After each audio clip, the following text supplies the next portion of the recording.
망한 음식점을 살리는 일을 하고 있는 이준수라고 합니다. 망한 음식점이라고 하면 장사가 안 돼서 내 가게를 고쳐주세요 하는 경우도 있었고, 어떤 사람은 저 가게가 지금 음식점 시설이 살아있는데 그 시설을 활용을 해서 장사했으면 좋겠다는 사람도 있었고요. 그렇게 업종전환한 매장만 한 80군데 정도는 있습니다. 대표님이 그걸 다 컨설팅 해주신 거예요? 예, 맞습니다. 원래 그 휴먼스토리 처음에 출연하셨을 때 매장이 10개도 안 됐지 않나요? 그때 7개, 8개 할 때였어요. 그때가 2023년도 6월 달이었었는데 지금은 신규 매장까지 합쳐서 이제 100개가 넘어가고 있습니다. 살린 매장들이. 예, 맞습니다. 그러면은 거의 다 장사가 안 됐던 곳들이에요? 맞습니다. 가게가 망했다 그러면 웬만하면 매출이 1,000만 원 미만인 가게들이 대다수인데 지금 그 가게들이 거의 6천만 원 이상씩은 매출이 다 올라가고 있으니까. 어떤 가게인 거예요? 국밥입니다. 그렇게 힘들었던 가게들을 살리는 역할을 했는데 그게 지금 100개가 넘어간 거네요. 네, 넘어갔습니다. 망한 가게를 살린다. 예. 그러니까 원래 국밥집 하시던 분들이 대표님 그 예. 국밥집을 하시는 건가요? 아니면 전혀 다른 장사를 하는 건가요? 전체 매장 중에 네. 국밥문 한 5개도 안 됩니다. 심지어 옷가게도 있었고, 최근에 오픈한 진저점은 골프웨어 파시던 자리인데 거기 바닥, 천장, 벽면 깨끗하잖아요. 주방만 살짝 얹어가지고 오픈했는데 원래 거기는 음식점 허가를 안 해줬었어요, 건물주님께서.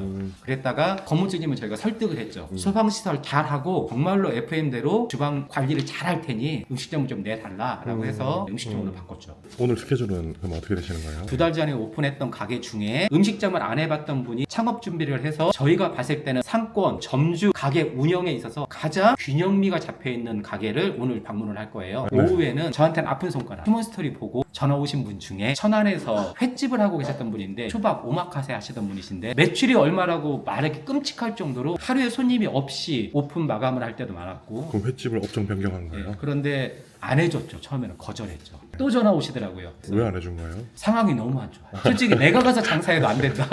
나도 자신 없는데 남한테 하라고 그 이유가 했었잖아요. 뭐 상권이었나요? 상권이 바뀌었어요. 네, 최악의 네, 가게여서 네. 2년 전에 해주면서 약속을 했어요. 올해는 못 간다 이 자리에서. 그 대신 돈 좀 모아놔라. 많이는 아니더라도 한 1억만 모아달라. 네. 횟집으로 했을 때는 한 500에서 800, 국밥집으로 바꾸면서는 네. 한 1800에서 2200 정도는 나왔어요. 먹고는 사는데 돈은 못 벌어요. 이분이 결국은 이걸 닫고 택배를 할까라고 하시길래 제가 전화를 드렸죠. 나 믿고 조금만 기다려달라. 좋은 자리 찾아보겠다. 갖고 있는 돈이 딱 1억 있다고 하시더라고요. 그래서 천안, 원래 그분이 천안 분이시니까 천안을 정말 다 뒤졌어요. 근데 1억으로 오픈할 수 있는 가게가 없었어요. 가게 없고 시설까지 다 해야 되니. 근데 찾았어. 서울에다가 방배동에다가. 그래서 제가 전화를 했어요. 돈 붙여라. 이분 입장에서는 가게도 안 받잖아. 상권도 모르잖아요. 붙였습니다. 대표님 믿고. 네, 그래서 지금은 평균 매출 한 230, 250, 월 6,500 이상은 나올 가게예요. 지금 오픈한 지 3주 차입니다. 오늘 그 매장에 가보는 거예요? 예, 첫 주보다 두 번째 주가, 그리고 두 번째 주보다 네. 이번 주가 더 매출이 높아요. 솔루션은 대표님이 해주신 거고요. 예.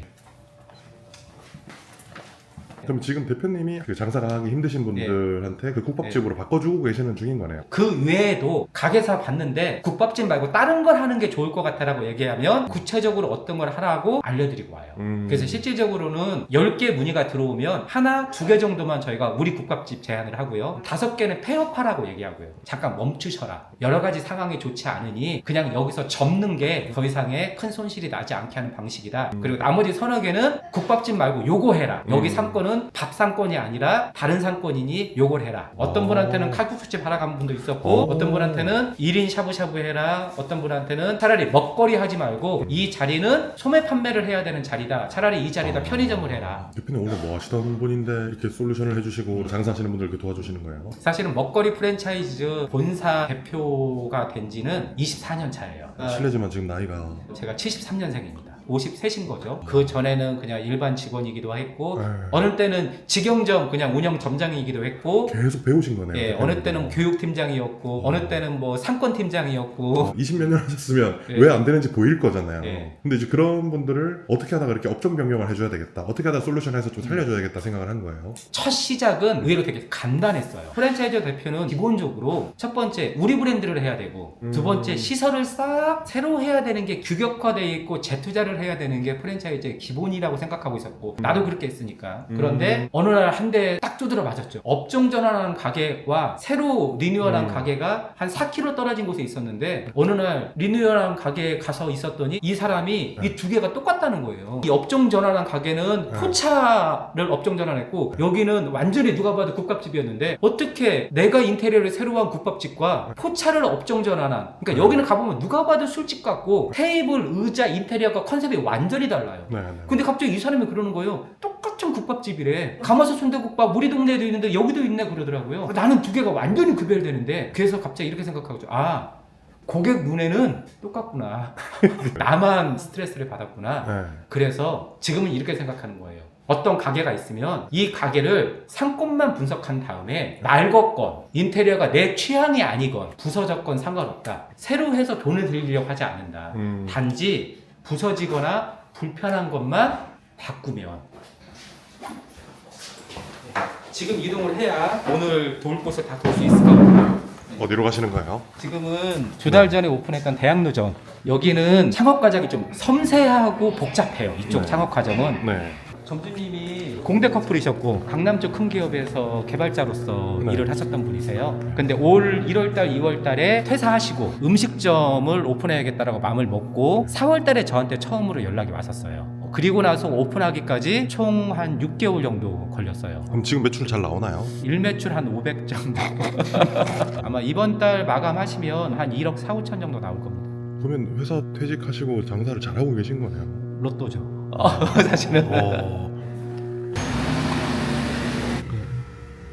그러면 그 시설 비용은 어느 정도 들어갔을 때 그렇게 일매출이 500씩 나오는 거예요? 여기는 평수가 40평대 중방 정도가 돼요. 근데 500씩 나오는 게 40평에서 네. 일매출 500 정도 나오는 게 네. 많이 파는 거 아닌가요? 아주 많이 파는 거죠, 사실. 네. 아주 많이 파는 거고. 네. 사실은 요게 가능해지려면 아침, 점심, 오후, 저녁 다 장사가 잘 돼야 돼요. 24시간인가요? 아니 24시간 아닙니다. 그럼 상권에 따라서 시작하자마자 잘 되는 경우도 이렇게 있는 거네요. 첫 오픈부터 시작해서 지금까지 매출이 올라가는 과정을 다 예측을 했는데 그 예측대로 다 되는 거예요. 방배점은 평일 매출 월요일부터 토요일까지는 한 230, 250 왔다 갔다 하는 것 같고요. 그러면 그분이 지금 횟집을 운영하시다가 국밥집으로 전환을 했다가 자리를 지금 옮긴 상태네요. 방배로. 네, 한번 옮겼죠. 천안에서 있다가. 네, 천안에서 있다가 네. 여기로 옮기신 거죠.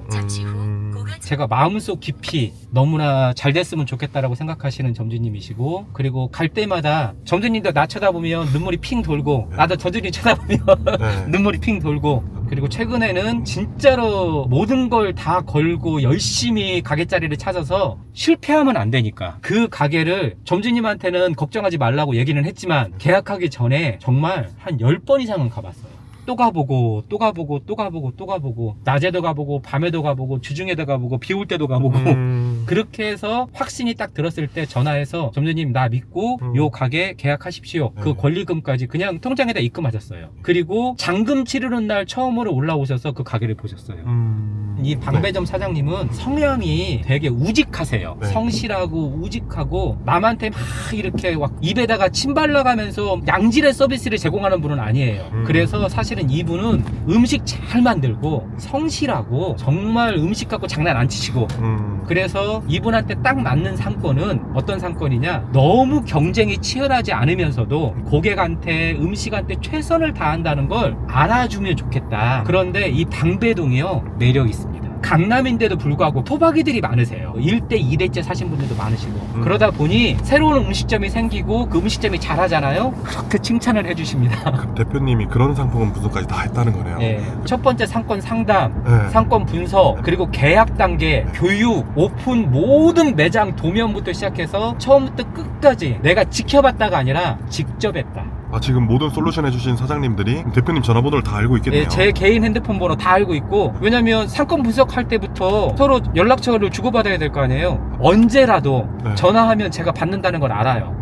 어떻게 보면 오픈한 다음에도 계속 관리해드리고 좋은 식자재 넣어드리고 하다 보니 이제 그분들이 혹시라도 마음에 안 드는 게 있거나 네. 불만사항이 있으면 저한테 전화합니다. 그래도 하루에 한 통 또는 뭐 일주일에 두세 통밖에 안 오는 거 보면 잘하나 봅니다. 국밥이 얼마인 거예요? 저희 국밥 9,000원입니다. 2년 반 전에도 국밥 가격이 9,000원이었고 지금도 9,000원인데 소비자 가격이 9,000원이려면 몇 가지 조건이 있어요. 식자재 값이 올라가면 안 돼요. 동결. 아, 그러니까 2년 반 전 가격으로 드리는 거예요, 계속? 사실은 어제 네. 저희 납품 담당하는 직원한테 식자재 값 어땠어라고 물어봤거든요.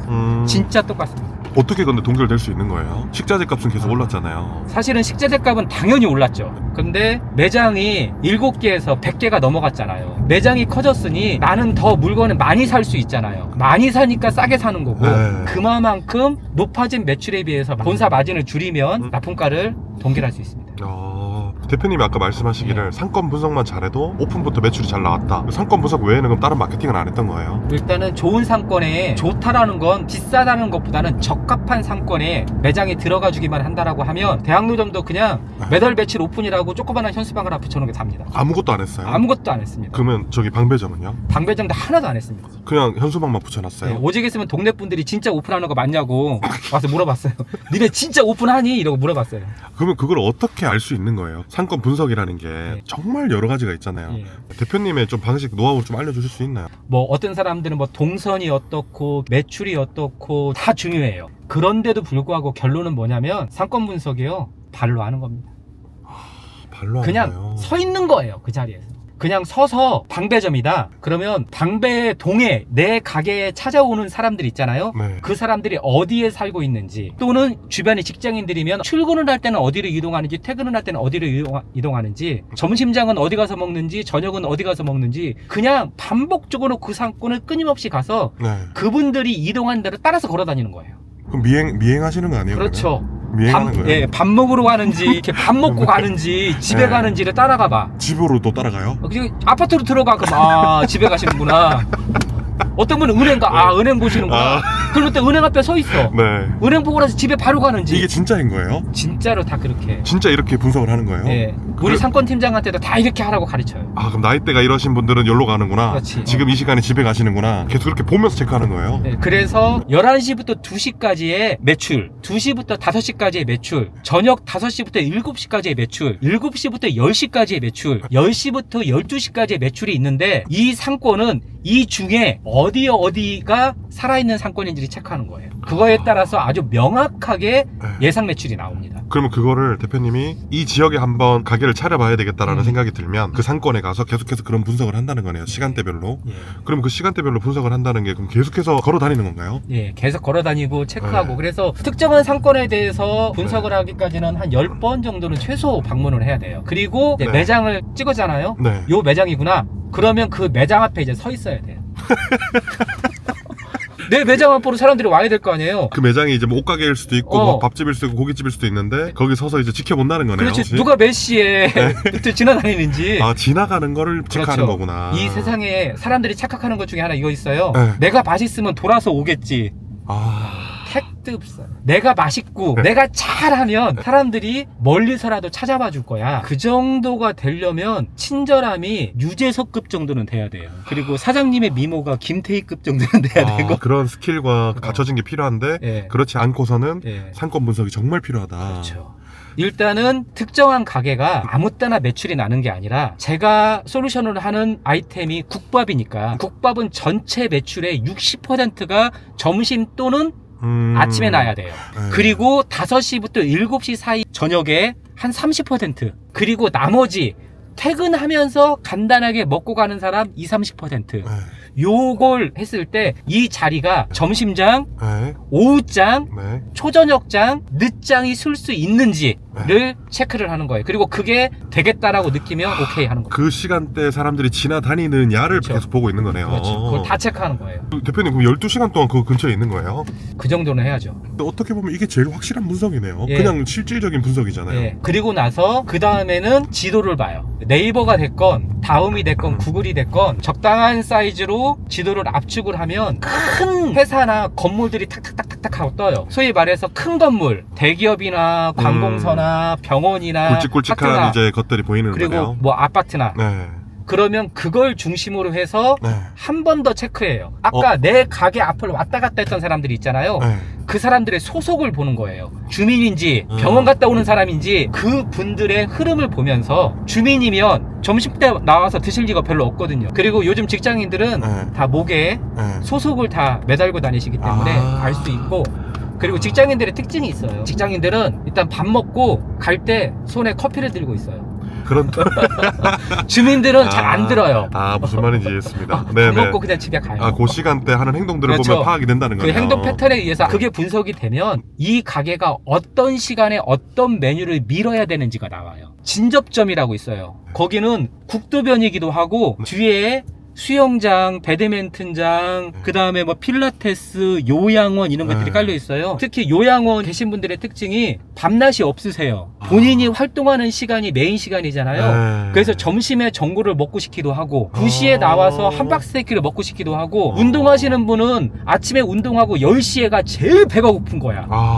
그러니 거기는요 하루 종일 전 메뉴를 다 팔아야 돼요. 그래서 상권에 따라서 어떤 메뉴를 중점적으로 팔아야 되며 그거에 따라서 점주님이 직원을 구할 때 점심때 몇 명, 오후에 몇 명, 저녁에 몇 명, 그것까지도 파악이 빨리 되겠네요. 네, 사전에 미리 다 예고합니다. 이런 분석 방식은 언제부터 하신 거예요? 사실은 제가 어떻게 보면 이런 그 음식점들을 오픈한 지 20몇 년 됐다고 그랬잖아요. 저도 3년밖에 안 됐습니다. 이렇게까지 디테일해진 거. 이렇게까지 디테일해지게 된 이유는요? 오픈을 했는데 예상외로 예상과 다르게 이상하게 라는 단어를 내가 쓰는 거야. 근데 이 세상에 예상과 다르고 이상하게 라는 얘기는 뭐하고 똑같냐면 산에 놀러 갔더니 자꾸 이름 모들 들꽃 이름 모들 나무래 왜 이름이 없어 지가 모르는 거지. 예상과 다른 게 아니라 예상을 못한 거고요. 이상한 게 아니라 못난 거였어. 내 탓이다라는 내 거네요. 탓인 거죠. 그러니까 내가 디테일하게 못했기 때문에 그래서 쓸데없이 어떤 가게는 밤 장사가 잘 되는데 낮에만 직원이 많아. 밤에는 다 퇴근해.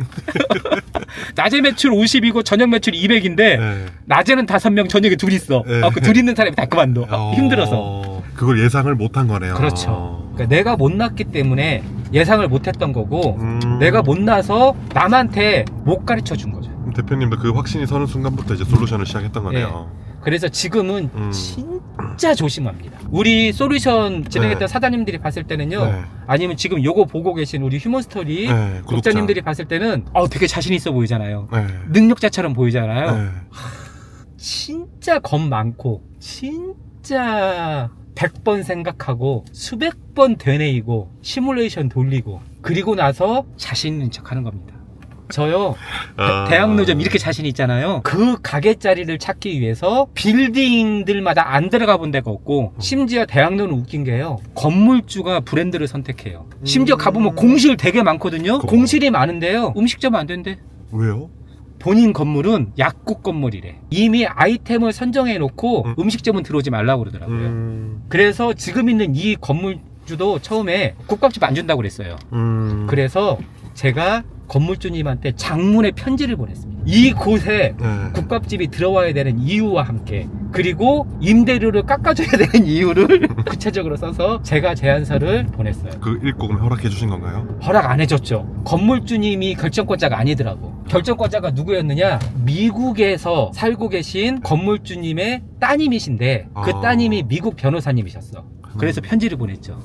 미국에다가? 따님한테요. 대표님 진짜 노력 많이 하셨네요. 이메일을 썼죠. 앞으로 대학로 상권이 이렇게 바뀔 거다. 분석까지 해서 보낸 거네요. 예.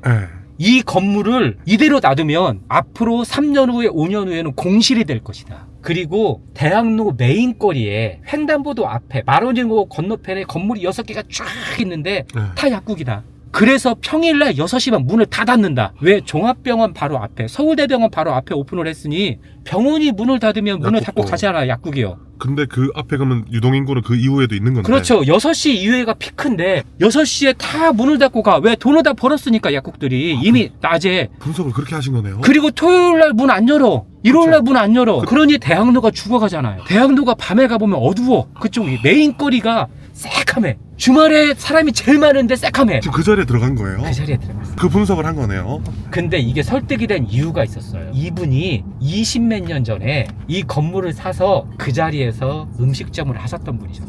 그러니 음식점 하는 사람의 마음을 알아. 아까 내가 나중에 만났거든요. 계약할 때요. 제가 감사하다고 그랬어요. 그리고 정말 소중하게 잘 쓴다고 그랬어요. 그때 나중에 나한테 네가 사장이니? 아니면 그랬어요. 사장도 아닌데 왜 이렇게 네가 나서서 편지하고 임대료 깎아달라고 떼쓰고 왜 계약하는 날 와서 감사하다고 인사하느냐라고 하길래 얘기를 쭉 했죠. 이 자리에 국밥이 들어와야 대학로가 살고 그리고 임대료를 깎아주셔야 이 국밥집이 10년은 여기 살 수 있다 최소한. 그러니 장사가 잘 돼도 임대료가 부담스럽지 않아야 되지 않느냐. 임대료도 깎았어요? 깎아줬어요. 얼마나 깎았어요? 일단 관리비를 없앴고요. 대학로는 40평 정도가 되면 관리비가 거의 한 200만 원대 정도가 있어요. 건물 관리를 우리가 하겠다. 건물이 별로 안 큰가요? 예, 건물이 1, 2층으로 되어 있는 건물이에요. 그래서 이걸 외관 청소, 복도 청소를 다 우리가 하겠다. 화장실도 우리가 알아서 다 청소하겠다. 그 관리비를 없애고. 관리인을 없애라. 그래서 관리비를 없앴고 임대료를 한 300만 원 정도 깎아달라고 그랬어요. 그래서 네. 임대료는 한 200 깎았고요. 관리비 관리비도 깎았고. 한 200 정도 깎아서 와. 그 같은 라인에 있는 다른 가게에 비해서 이 가게는 관리비, 임대료 포함해서 400~500만 원 정도가 더 저렴합니다. 그러면 아까 전에 그랬잖아요. 너가 사장이 아닌데 네. 왜 이렇게까지 하냐? 그 대표님의 마음은 어떤 마음인 거예요? 이 대학로에 오픈하려는 이 사장님이 초보니까 직장 생활만 했고 창업도 한 번도 해보지 않은 분이니 나는 경험을 했던 사람이잖아요. 남들은 자꾸 이 임대료도 된다고 그러는데 그 임대료가 부담스러울 때가 있으니 그 임대료를 깎아주지 않으면 아무리 좋은 자리여도 들어가면 안 돼요. 그리고 무조건 이 대학로는 평수가 40평 이상은 돼야 돼요. 점심 매출로 230, 250이 나오지 않으면 운영이 안 돼요. 그러려면 평수가 있어야 돼요. 어느 정도 한 번에 손님을 많이 그렇죠. 받을 수 있는 자리는 있어야 된다는 예. 거네요. 저녁에 여기 서울대학교 그리고 극단 연극하시는 분들 주요 대학들 분들이 회식하시잖아요. 회식이 기본적으로 20명에서 40명이거든요. 그렇죠. 사이즈가 있어야 회식을 할 거 아니에요. 맞아요. 그러니 평수는 무조건 40평대 이상이 나와야 되고. 아, 그런 것까지도 분석을 하네요. 그래서 그게 안 되면 그러니까 자꾸 작아도 괜찮아요. 임대료 세도 괜찮아요. 안 괜찮아요. 아까도 말씀하셨지만 다들 처음 창업하시고 장사가 힘들어서 다시 이렇게 대표님한테 솔루션 요청을 하시고 네. 하신 거니까 네. 대표님은 한 분 한 분 진짜 다 직접 다 해주시고 네. 그에 대한 부담감도 엄청 크시겠네요, 대표님도. 당연히 무섭고 어마어마한 부담감을 갖고 어떻게 보면 솔루션을 진행을 하고 있는데 100% 성공하지 못한다는 걸 알고 있어요. 그 대신 일단은 7, 80% 정도는 예상대로 가요. 나머지 20, 30%는 포기 안 해요. 이번에 방배점처럼 솔루션을 했는데 망했어. 우리 국밥으로. 아, 망했는 거예요? 네. 2천만 원대 그래도 팔았다고 하지 않나요? 아니 2천만 원 팔아서 임대료 내고 이것저것 하고 나면 남는 게 별로 없잖아요. 한 달에 3, 400만 원 남는데 3, 400만 원은 넘가게 가서 일해도 3, 400만 원 벌 수 있는데 얼마를 벌어야 기본적으로 번다고 하는 거예요? 기본적으로 내 인건비 더하기 네. 4, 500만 원. 그럼 한 1,000만 원은 항상 벌어야 되는 거네요. 그렇죠.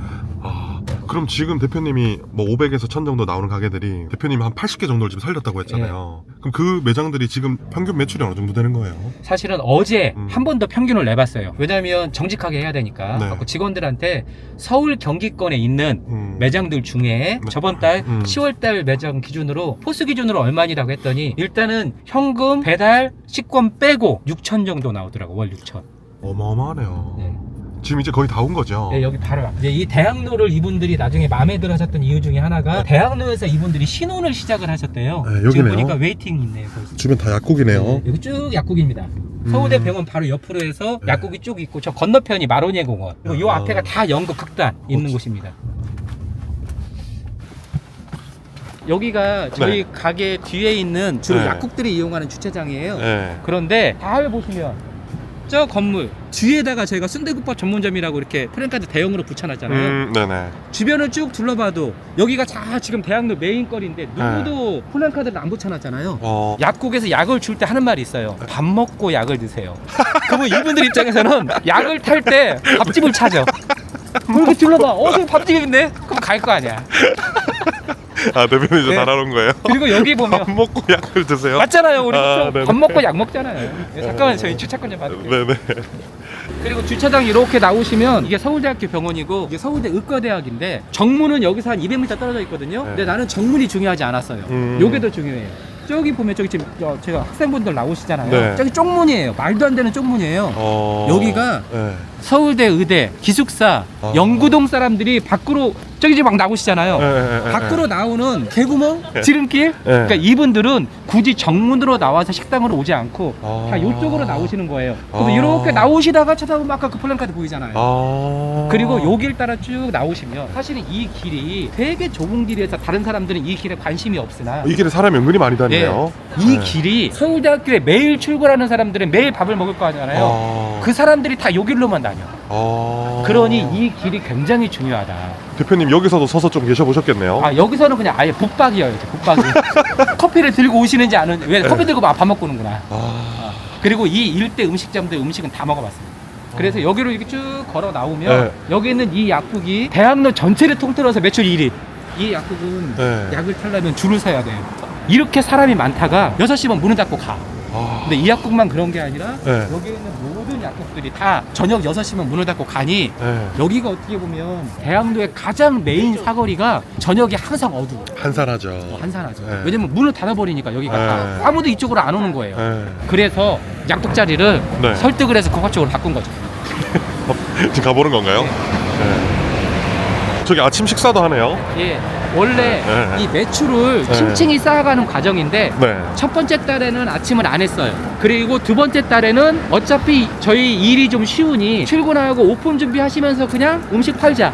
갖고 아침에는 국밥만 네. 팔아요. 오. 여기까지가 2차 솔루션. 그래서 이제 매출이 첫 달에는 만약에 1억대 초반이었다. 그러면 요 아침 식사 시작하시면서부터 네. 한 2천만 원 정도 늘어났어요. 아, 조금씩 네. 늘려가는 거네요. 그리고 이제 다음 달에는 지금은 밤 10시까지만 장사하는데 네. 이제 다음 달부터는 11시, 12시까지 한두 시간 늘릴 거예요. 오. 왜 그러느냐? 저녁 8시나 9시에 술을 먹으러 오시는 분이 10시에 끝나니까 술을 못 먹는 거예요. 네. 그래서 자꾸 술 먹는 사람들은 줄어들죠. 줄어들죠. 네. 그래서 이제 11시, 12시까지 늘려서 오. 단 내내 하려면 힘드니까 네. 목요일날, 금요일날, 토요일만 밤 12시까지 좀 늘리자. 오. 그렇게 해서 한 추가 한 1,500만 원. 아, 그런 식으로 올려가는 거네요, 매출을. 네, 그렇죠. 아.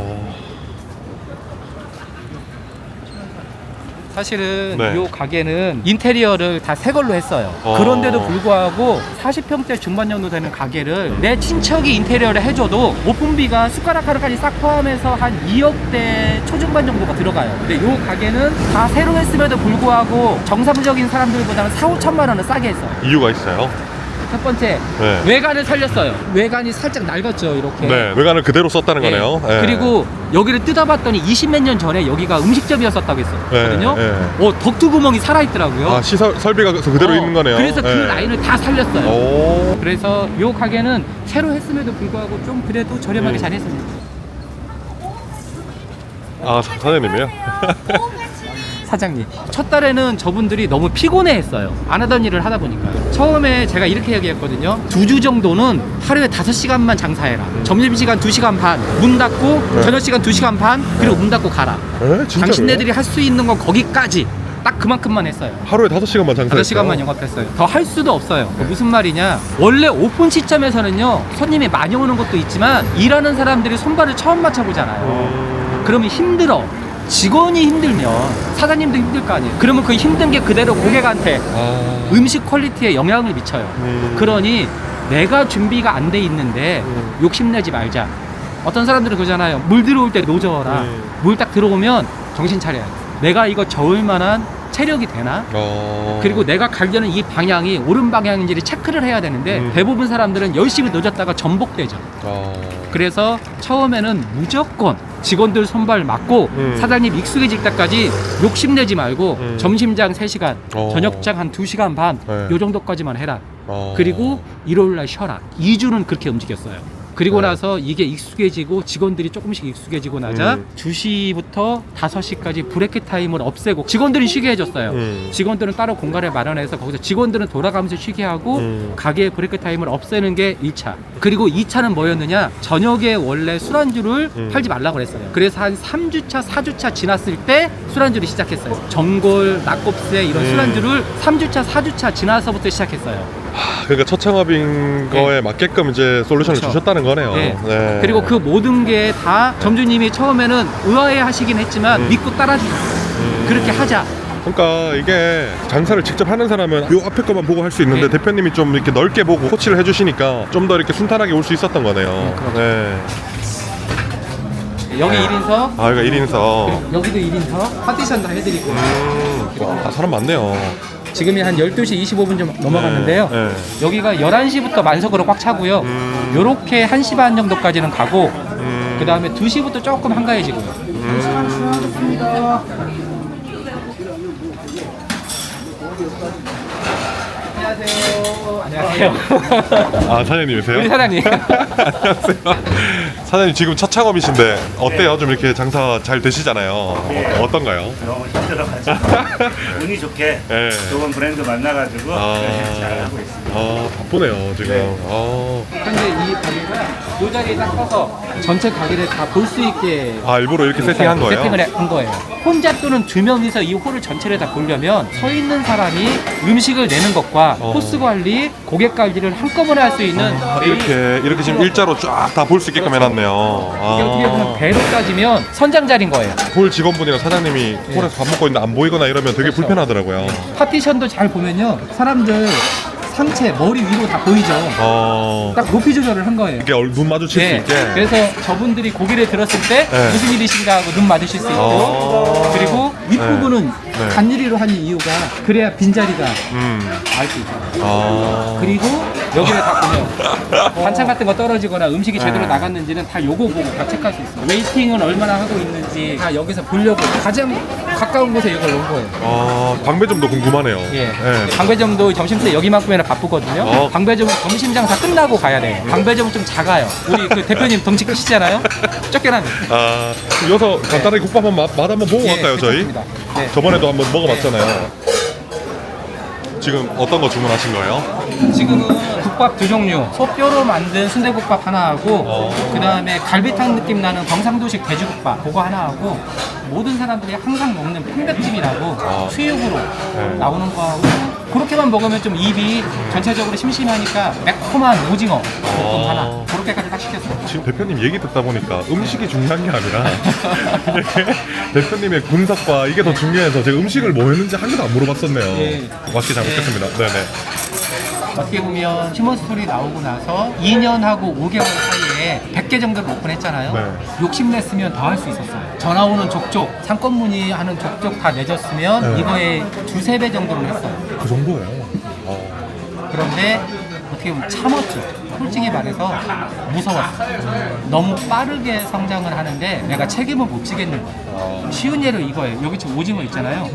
이 오징어 이 가격에 이 맛있는 오징어 못 넣어주면 이 메뉴 할 수 없어요. 그럼 매장에 갑자기 많이 생기면 안 돼요. 내가 이 오징어를 구매하고 유통시키는 데 있어서 내 능력치는 정해져 있고 대한민국의 오징어 시장은 한정적이란 말이에요. 쉬운 예로 오징어 예를 들었지만 오징어, 김치, 요 김치는 겉절이고 깍두기는 숙성된 깍두기거든요. 그러면 얘는 완제품으로 넣어드리고요. 요 김치는 절임 배추를 넣어드리면서 양념장을 따로 넣어드리는 거예요. 그런데 그 배추하고 양념장이 다 100% 국산이에요. 배추하고 양념장을 따로 넣어서 여기서 그냥 묻혀서 쓰게끔 만든 거예요? 그날 하루에 2~3번씩 묻혀서 쓰게 하는 거예요. 그래야 아삭아삭하고 김치가 너무 익어버리지 않으니까. 그렇죠. 김치는 막 비빈 느낌, 그리고 깍두기는 푹 익어서 맛있게. 그렇게. 음식 다 나왔네요. 지금 이게 다 시키신 거예요? 요것은 직화 오징어라고 그래서요. 맛있는 오징어, 맛없는 오징어는 요걸로 보시면 돼요. 요 껍질이 붙어있는 오징어, 맛있는 오징어. 이 껍질이 없는 건 저기 남미산 대왕 오징어. 요건 편백찜. 순대하고 목살구이 쪄갖고 나온 거예요. 야채랑 같이. 그리고 여기는 국물이 좀 맑은데 요건 양지 국물. 고기만 들어가 있어요. 그리고 얘는 가마솥 순대국밥이네요. 요건 무사골 국물이고 머릿고기하고 순대하고 염통이라든가 이런 것들이 다 같이 들어가 있는 거예요. 맛있게 드십시오. 네.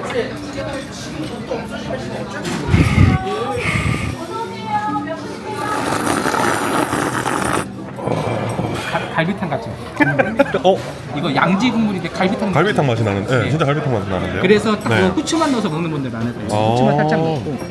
저 같은 경우에는 사골 국물인데 저는 다대기도 안 넣고 후추도 안 넣고 그냥 먹습니다. 딱 설렁탕 국물. 한번 먹어봐도 되나요?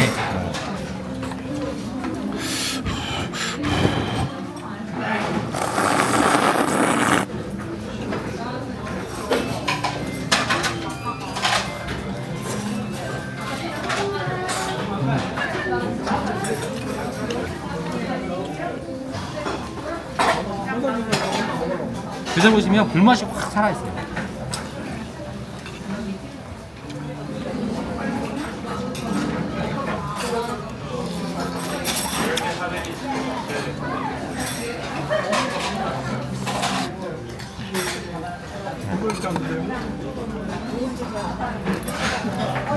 너무 맛있게 잘 먹었습니다. 지금 시간이 이제 1시 15분인데 지금도 거의 가격 꽉 차 있잖아요. 그런데 희한한 건 소리가 달라졌어요. 주방 소리. 아까는 주방에서 음식을 내고 주문 들어가는 소리가 정신없었는데 지금 지금은 설거지 소리인데요? 설거지 소리가 많잖아요. 네. 이제는 점심장 끝난 다음에 설거지가 막 밀려 나오는 거야. 그러면 직원들이 뭐 하고 있느냐? 앞접시 닦고 있고 숟가락 닦고 있고 네. 아직도 장사가 되고 있는데도 불구하고 지금 앞접시가 정리되기 때문에 이 집은 2시에서 5시까지도 브레이크 타임 때 영업을 할 수 있는 거예요. 미리 준비해 놓으니까. 그렇죠. 점심장 했던 정리정돈이 지금부터 1시간 사이에 싹 이루어지는 거예요. 남의 집 가서 소리로 다 판단할 수 있네요. 근데 이제 일 못하는 사람들은 이때 뭐만 하고 있느냐? 여전히 음식만 내면서 한숨만 쉬고 있는 거야. 아, 오늘 힘들었어 라고. 그런데 이때쯤 저녁 장사, 정리정돈을 다 해주면 사람 제일 많을 때 해주면 2시에서 5시 사이에 한 사람씩 돌아가면서 두세 사람씩 돌아가면서 사람을 쉴 수 있고 그리고 그 사이에 2시 반에서 한 5시까지 50만 원 정도 매출 나오거든요. 점주님은 그거 다 모으면 임대료 내고 어떻게 보면 어떤 한 가게 매출이네요. 50만 원이면. 시스템이 잡힌다는 건 이런 거예요. 점심장이 막 이루어지고 있는 이 시간에도 저녁 장사를 준비하고 있는 거예요. 그리고 아마 주방 안쪽으로 들어가 보잖아요. 어디선가는 김치를 비비고 있을 거고 대표님이 지금 솔루션 해오신 거예요? 예, 이렇게? 예. 시간대별로 다 있어요. 그리고 어떤 사람들은 이렇게 얘기해요. 어떤 가게 갔더니 직원들이 쉬면서 숟가락을 닦고 있어요. 그거 쉬는 게 아니죠.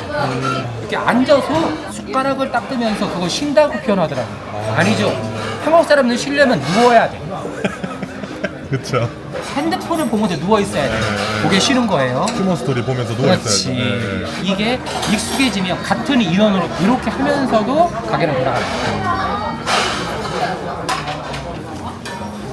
저 인사하고 갈게요. 가게 엄청 바쁘네요. 이거 지금 네. 첫 창업이죠? 네. 어떤 거 같아요, 장사? 저희 네. 열심히 하는 만큼 이익이 있으니까 네. 더 열심히 하게 되는 것 같아요. 원래 직장인이었다고 하더라고요. 예, 장사 저는 한 번도 안 해봤다고. 예, 근데 저희는 어떻게- 컴퓨터공학 쪽에서 네. 전산을 했었거든요. 근데 이 장사하는 게 어떻게 이렇게 잘 돌아가고 있네요? 우리 대표님께서 네. 거의 90% 이상 도와주셔가지고 저희 진짜 아무것도 몰랐거든요. 솔루션 다 받으신 거예요? 예, 솔루션뿐만이 아니고 이거 네. 멘탈 관리까지 해주셔가지고 부부 창업은 멘탈 관리가 안 되면 창업하다가 강하죠. 그러면 지금 혹시 일하시면서 싸우신 적도 있는 거예요? 엄청 많이 매일 싸워요, 매일. 근데 저 이제 궁금한 게 지금 이제 시청자분들도 부부분들이서 장사하시는 분들 많거든요. 멘탈 관리 진짜 제일 꿀팁 하나만 알려줄 수 있나요? 근데 저는 이제 네. 주방 일은 안 하는데 제가 이제 주방 참견하면 정말 싫어하고 여기서 또 우리 참견하면 정말 싫어하고 그쵸. 근데 서로 조금 참아야 돼요. 그죠? 대표님 많이 참아야 돼요. 뭐 어떻게 참는 거예요? 안 참아지잖아요. 제가 보니까 우리 여자 사장님이 훨씬 분석적이고 섬세하세요. 그리고 우리 남자 사장님은 걱정이 많으시고 네. 그 대신 약간 우직하세요. 사람까지 분석을 예. 해버리네요. 그런데 네. 우리 여자 사장님이 봤을 때는 남자 사장님이 답답한 거고 네, 맞아요. 남자 사장님이 봤을 때는 여자 사장님이 급한 거예요. 우직하니까 네. 이 더운 주방에 들어가서 일하고 있지. 남들은 도망갔다니까. 그리고 또 몸이 이렇게 빠르고 성격이 급하니까 아까 나 일하실 때 보니까 엄청 빠르더라고요. 날라다니세요. 네. 그러니 장사할 때 각기의 단점이 장점이 될 수 있으니 누구의 우직함은 성실함으로 누군가의 급함은 빠름으로 되는 거니까. 그리고 내가 마지막에 한 얘기가 있어요. 네. 걱정하지 마라. 복관에서 임신 난다고 네. 장사 잘 되면 다 용서된다. 우선은 이거 차리면서 네. 너무 걱정했거든요. 이제 어떻게 해야 되는지 어떻게 이게 안 되면 어떡하나. 어떻게 보면 직장 다니면서 모았던 전 재산을 다 투자하는 거잖아요. 네. 그러니까 일을 하면서도 네. 하나도 이렇게 마음에 걸리는 게 없고 앞으로 더 잘 될 거다. 몇 주 전에 왔을 때보다 지금 사장님 표정이 더 좋아요. 그건 무슨 말이냐면 이제 가게가 점점 자기 눈에 들어온다는 얘기예요. 굉장히 좋은 현상이에요.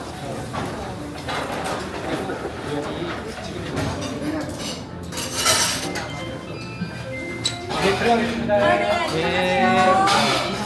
사실은 이 점주님들한테 참 고마운 게 처음에 저분들이 오셨을 때 남자분이 10kg, 15kg 더 몸무게가 나갔었어요. 그 중에 한 10kg는 자발적으로 빼신 거고요. 5kg는 이제 장사하시면서 힘들어서 빠진 건데 그 10kg를 계약하시고 오픈할 때까지 한 2달 정도 네. 시간이 있었는데 어느 날 전화가 왔어요. 자기가 이 2달 동안 뭘 했으면 좋겠느냐. 네. 물론 그 전까지 한 4, 5개월은 가게를 보러 다녔었어요. 100군데 정도 같이 했어요.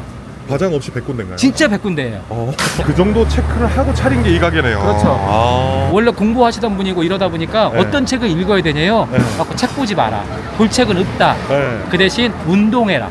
어차피 몸으로 해야 될 일인데 평생 책상에 앉아서 사물을 보던 사람들이 있잖아요. 진짜 몸이 힘드니까. 예, 음식점 근육은 다르다. 운동해라.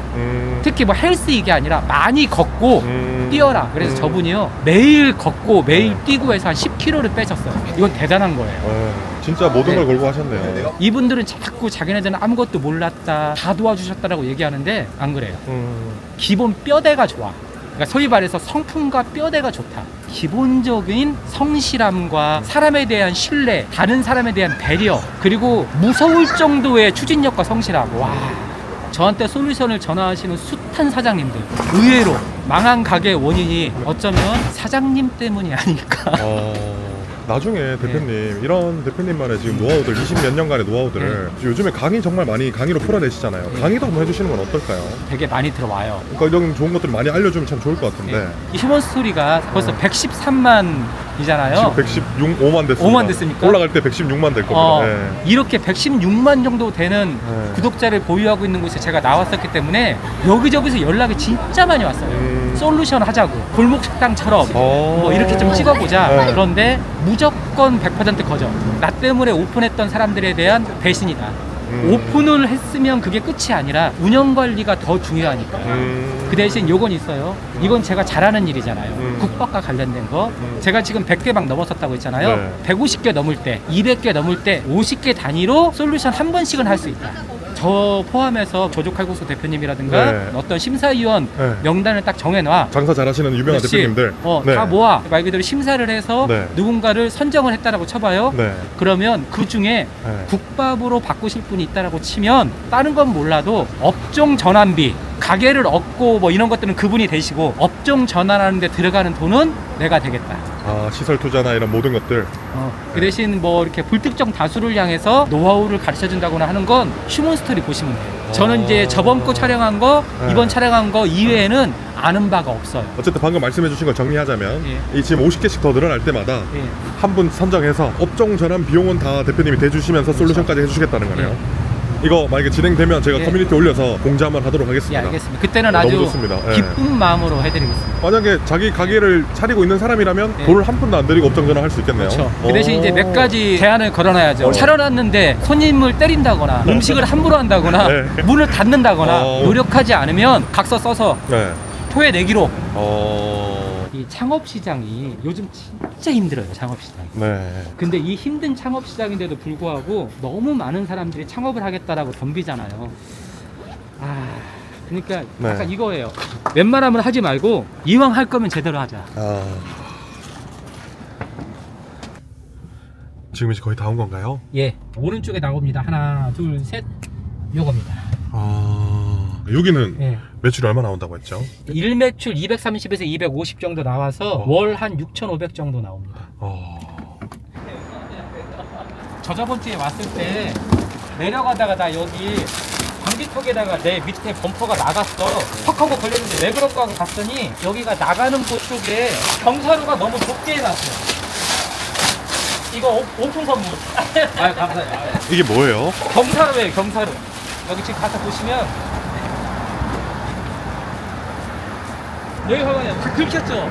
가면서 범퍼가 자꾸 걸리는 거예요. 이렇게 놓으면 여기로 내려와도 여기 때문에 범퍼가 안 걸리잖아요. 여기 보면 대학로점하고 인테리어가 좀 다르죠? 기와가 양쪽으로 돼 있고 막 이렇게 돼 있잖아요. 네네. 이게 기존에 있었던 가게 외부 중에 웬만한 건 다 살리고 가운데다가 크게 간판 집어넣고 그래서 여기 1억 안에 다 했다고. 네, 그렇죠. 보증금이 5천인데 보증금 5천인데 1억 500 들어갔습니다. 1억 500. 그러면은 5,500 정도가 투자가 된 거네요. 네, 그렇죠. 네. 지금 시간이 2시 40분이니까 가게는 운영은 하되 직원들은 이쪽에서 쉬고 계시는 거고 지금 누워서 쉬고 계시네요. 누워서 쉬고 계시고 늦게 밥 먹는 사람들은 오셔서 이쪽에서 그냥 식사하시라고 네. 이쪽만 돌리고 있고 사모님이시고 주로 이제 콜 담당이시네요. 네, 안녕하세요. 네. 천안에서 원래 그러면 오마카세 할 때 같이 하셨던 거예요? 예, 그때 같이 있으셨어요. 실제로 여기 보면 인테리어 컨셉이 완전히 다르죠. 조명도 조금 어둡고. 여기 고기 불판 그대로 있는데요? 네, 이거 고기 불판에. 이거 그럼 어떻게 해요? 아, 이거 전골. 저희가 저녁이면 안주로 해서 낙곱새라든가 전골도 팔거든요. 그때 이거 그대로 쓰는 거고. 누가 봐도 이쪽은 딱 그 이자카야 술집처럼 되겠잖아요. 이쪽은. 이런 것들도 기존에 있었던 메뉴판이에요. 한가리만 한 거예요. 아, 이런 식으로 지금 다 해도 되는 거네요. 네, 그러는 거예요. 이 가게가 사실은 메인 점심장하고 초저녁장에 대한 자신이 있었어요. 그리고 시간이 지나면 지날수록 주말과 늦저녁에 주민들이 좀 와주실 거다. 나가서 만약에 상권을 한번 보여드린다라고 치면 네.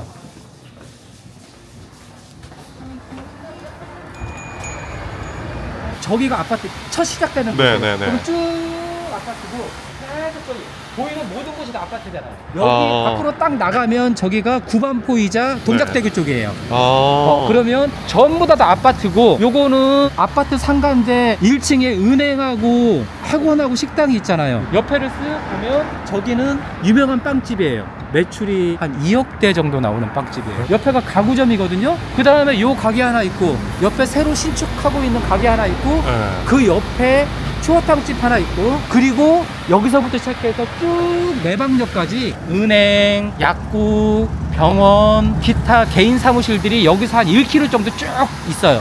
그러면 요 자리는 오피스텔의 끝자락이자 아파트 주민의 첫자락인 거예요. 특히 저녁에 요 주민들이 쉽게 걸어 나와서 식사하실 수가 있고, 그러면 얘가 1억을 팔 수는 없어요. 그런데 열심히만 하면 안정적이다. 그렇죠. 6천만 원대를 꾸준히 유지할 수 있다. 앞으로 10년, 20년 동안 요 아파트가 바뀔 리가 없어요. 그러면 건물은 요 5개 내에 식당 2개, 우리 거 포함해서 2개. 2개밖에 없네요. 끝.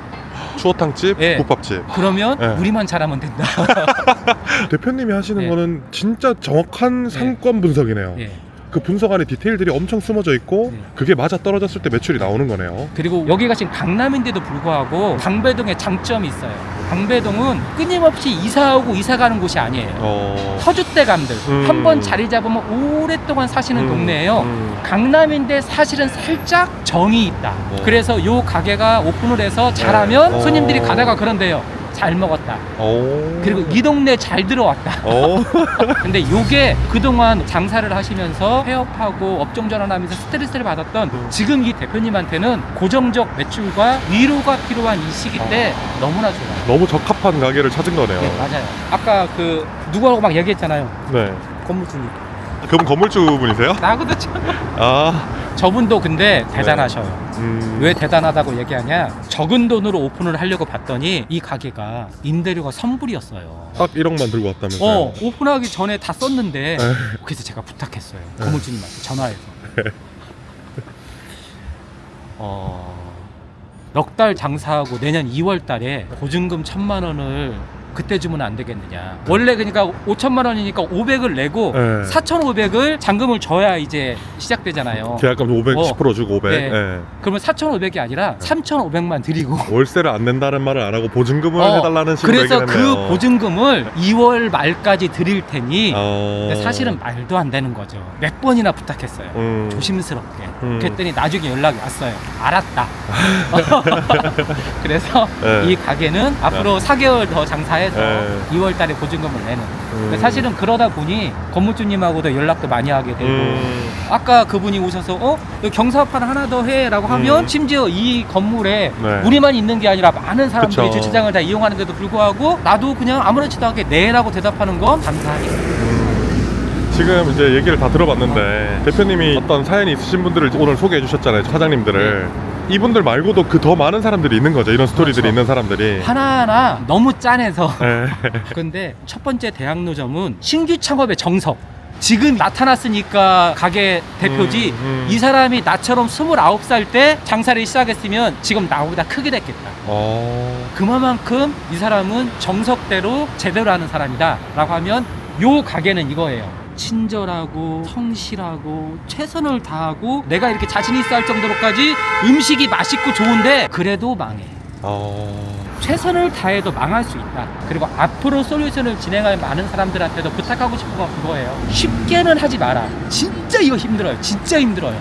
힘들다 힘들지 않다의 문제이기도 하지만 이거 솔직히 말해서 전문적인 영역이에요. 지독할 정도로 전문적인 영역이에요. 본인의 능력이 딸리면 남말을 듣는 능력이라도 있어야 돼. 그러니 들을 자세가 돼 있거나 아니면 진짜 열심히 하거나 도와달라고 그러면 도와줄 테니 단 진짜로 달라야 돼. 진짜 달라야 돼요.